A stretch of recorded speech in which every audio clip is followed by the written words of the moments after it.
Vamos para o quarta parte do vídeo, né? Orar continuamente pelos irmãos, né? O tema é o mistério de Deus, né? Que é Cristo, e o mistério de Cristo, que é a igreja. Vamos ver aqui. Uma das características de Epáfras, mencionada por Paulo e sua oração e cuidado pelos irmãos, é mencionada por Paulo e sua oração e cuidado pelos irmãos. Em Colossenses 4:12 ao 13, lemos: Saudai-vos, Epáfras, que é dentre vós servo de Cristo Jesus, no qual se esforça sobremaneira, servo de Cristo Jesus, o qual se esforça sobremaneira, né? Sobremaneira, continuamente por vós, nas orações, para que vos concebeis perfeito e plenamente convictos em toda a vontade de Deus. E dele dou testemunho de que muitos se preocupam por vós, pelos de Laodiceia e pelos de Hierápolis. Aqui vemos que Epáfras não orava apenas esporadicamente pelos irmãos, mas se esforçava sobremaneira nas orações pelos santos de Colossos e também das cidades vizinhas, por exercitar o dom de oração. Esse dom se tornou o ministério de intercessão pelos santos. Da mesma maneira, o Senhor hoje deseja trabalhar em nossos corações e aumentar em nós o amor que vem de Deus, conforme nos mostra a experiência de Epáfras, uma maneira muito prática de cuidarmos das pessoas e nos lembrarmos diariamente dela e nas orações. E quando orarmos por aqueles com quem nos preocupamos, o amor é gradativamente acrescentado em nós. Dessa forma, nossa utilidade para o Senhor está ainda maior no futuro. Será ainda maior no futuro. Dá a primazia a Cristo, dá a primazia a Cristo, né? Vamos falar sobre dar a primazia a Jesus, né? Então a gente viu aqui o orar continuamente, né, pelos irmãos. Um exemplo de Epáfras, que orava não só pela igreja dele, em Colossos, mas orava pelas igrejas vizinhas e até por Hierápolis, né? Então a gente vê que a oração dele atravessava fronteiras, atravessava, né? Ia distante. Então a gente não deve orar só pelas pessoas que a gente conhece, mas por toda a nação, por todo o mundo. Isso devemos orar por todas as pessoas também, orar pela nossa família, pelos parentes, pelos amigos de infância, enfim, orar por todos, né? Isso mostra o poder da oração, né?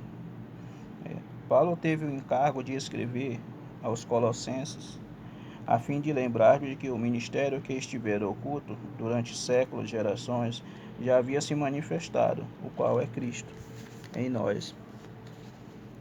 A esperança da glória, Colossenses 1:27, o seu desejo era que todos soubessem quão grande luta ele mantinha pelos irmãos de Colossos, pelos de Laodicenses, né? Laodicenses, né? E por quantos não o viram face a face, para que o coração deles fosse confortado e vinculado juntamente em amor. E eles estiveram toda a riqueza da fonte, toda a riqueza da forte convicção do entendimento, para compreenderem plenamente o ministério de Deus, Cristo, e em quem todos os tesouros da sabedoria e do conhecimento estão ocultos. Capítulo 2, versículo 1 ao 3. E em Cristo temos tudo. Por isso, na prática, se queremos ser libertos de todas as coisas que substituem o Senhor, precisamos ser conduzidos de volta a Ele e lhe dar o primeiro lugar. Cristo hoje é a nossa vida e um dia seremos e um dia seremos manifestados com Ele em glória. Colossenses 3:4. Ele está em nosso espírito e é tudo em todos. Versículo 11. Que possamos conhecer cada dia mais este que é o mistério de Deus. Ele é a imagem de Deus invisível, o primogênito de toda a criação. Ele é antes de todas as coisas, e em quem tudo subsiste. Ele é a cabeça do corpo da igreja, ele é o primogênito. Ele é o primeiro, o primogênito dentre os mortos. Nele habita toda a plenitude de Deus. Colossenses 1:17-19. Se vimos qual rico,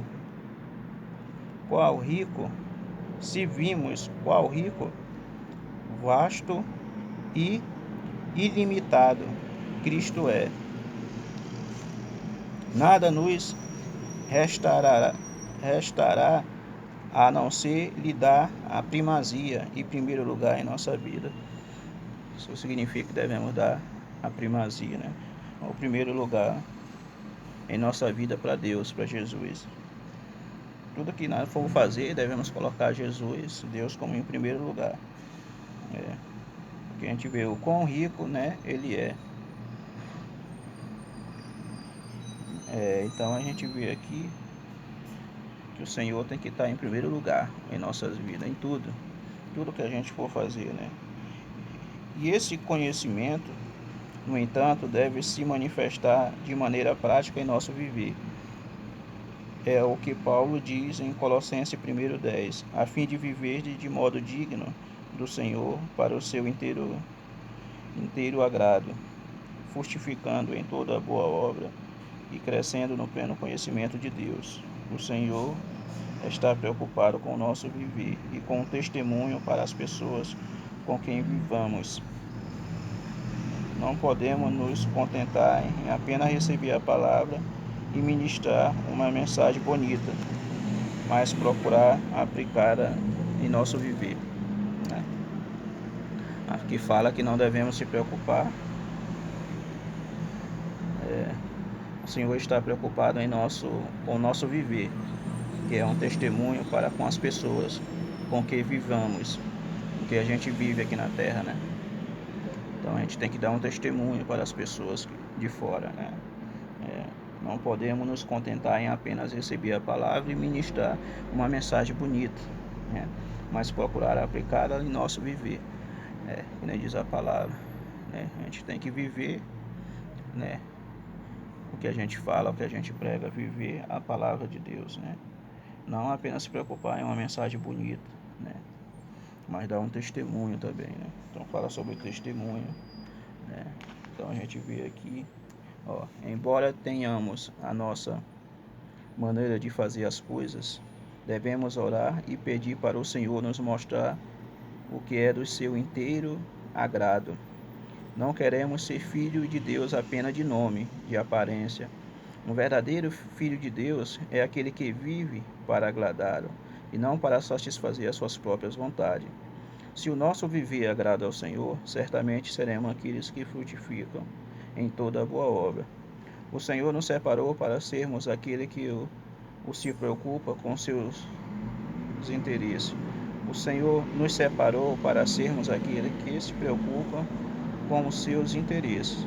Muitos o buscam visando apenas resolver os seus problemas financeiros ou de saúde, mas ainda são poucos que vivem para cumprir a vontade de Deus, querendo dar total primazia ao Senhor em nosso viver. Então aqui fala que tem pessoas que buscam o Senhor visando apenas resolver os seus problemas, tanto financeiro como saúde, né? Mas a gente devemos ser além do que isso, devemos dar primazia ao Senhor no nosso viver, né? A epístola aos Colossenses, portanto, representa uma asa do avião da economia neotestamentária de Deus.